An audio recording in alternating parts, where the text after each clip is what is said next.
This is Dan Dix here reporting for Press for Truth, and as I'm sure you've probably already heard by now, there's been a tragedy here in Canada over the weekend.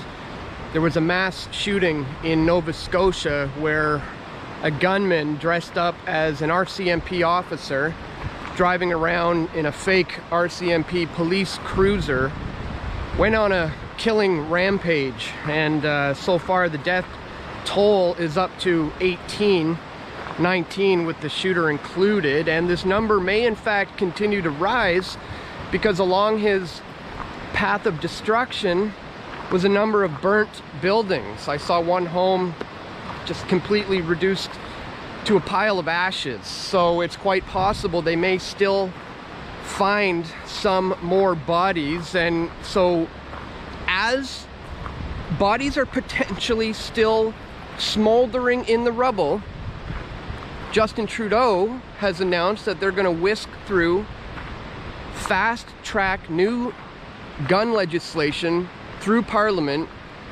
to deal with this crisis. Again, we don't even know what kind of weapons this guy was using yet. We have no clue of what sort of a motive he has, but the Canadian government is fast-tracking new strict gun laws on Canadians when statistically, guys, non-licensed people who don't carry firearms are more likely, over 2/3 more likely to commit a homicide than a licensed gun owner in Canada. So what that means is the average person that you see on the street just randomly pick somebody off of the sidewalk here in Canada who doesn't have a license, who doesn't own a firearm. They are more dangerous and statistically more likely to commit a homicide than any licensed gun owner here in Canada. In fact, I talked about these numbers with the president of the Coalition for Canadian Firearms Rights, Rod Giltaca. I'll put a link to that interview in the description below, where we went over a lot of these numbers. And the fact that new legislation is not going to make it so that criminals can no longer get their hands on guns.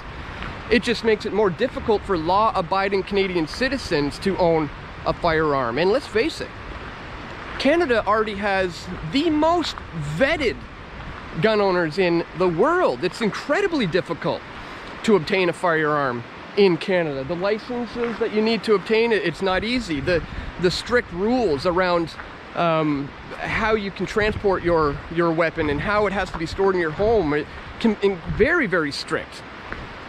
More so than any other nation in the world, as far as I can tell.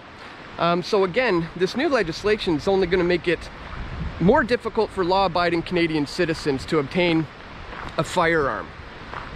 I mean, guys, more kids are dying from choking on hot dogs than they are from any kind of firearm-related issues. So, what are we going to ban hot dogs now? I mean, it's just absolutely ridiculous. And you know, in the case of the Second Amendment in the United States, for example, that had nothing to do with protecting yourselves against a burglar, you know, some home invasion or somebody, you know, trying to rob you or something like that. No, it wasn't at all. It was about protecting you against a tyrannical government, run amok, power tripping on control. That's what it was all about.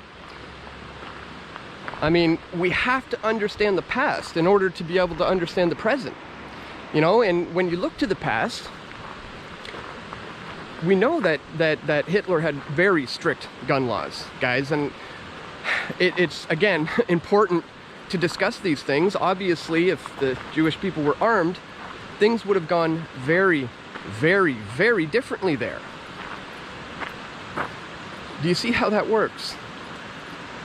Now, in the midst of this tragedy, the Trudeau government is trying to whisk this through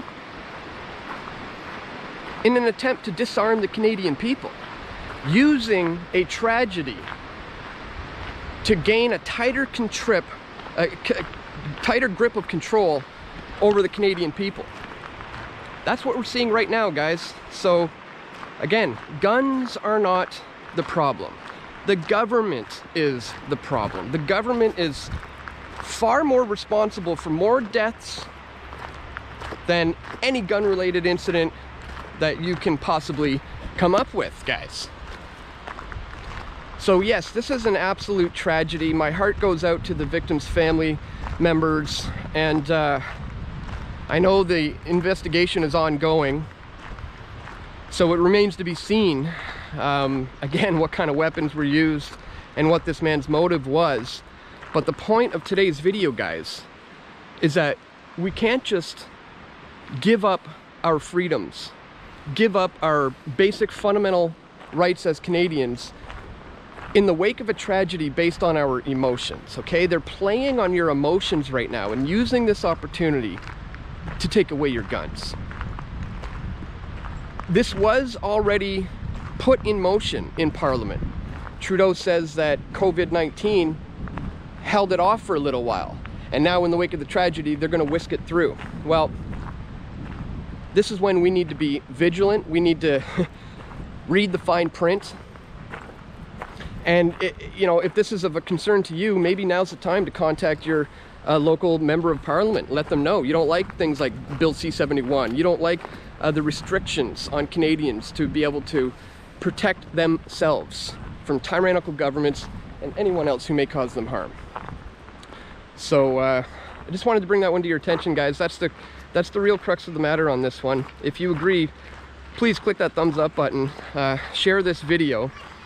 Get it out, get the word out to Canadians right now that there is a strict clamp down on your gun rights coming, and it's all being done under the guise of protecting you from criminals. But again, gun laws do not make it so that criminals can no longer obtain a gun.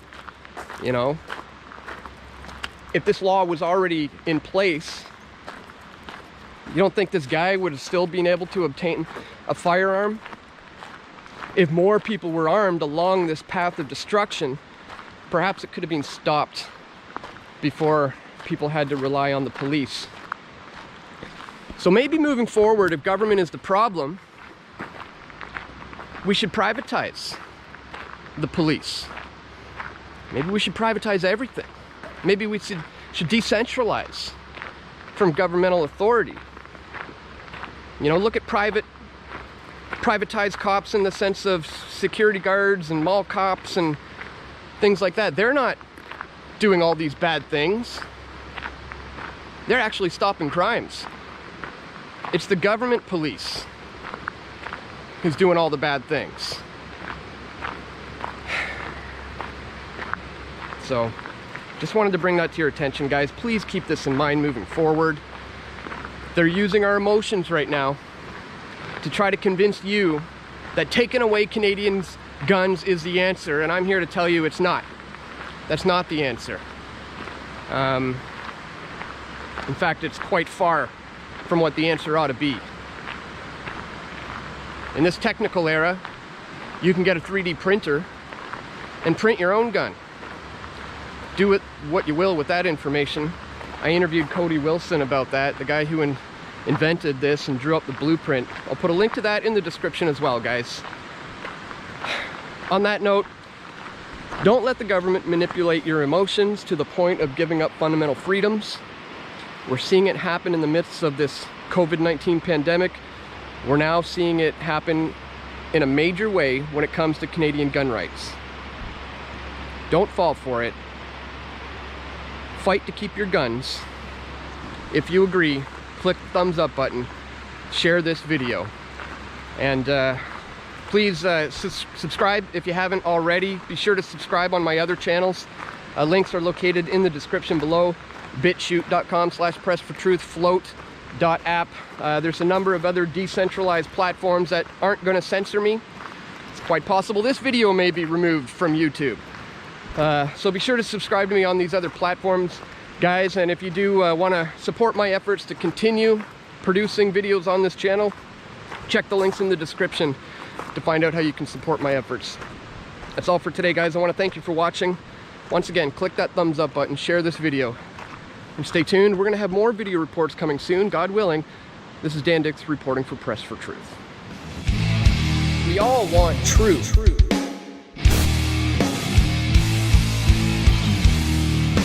The truth will set you free.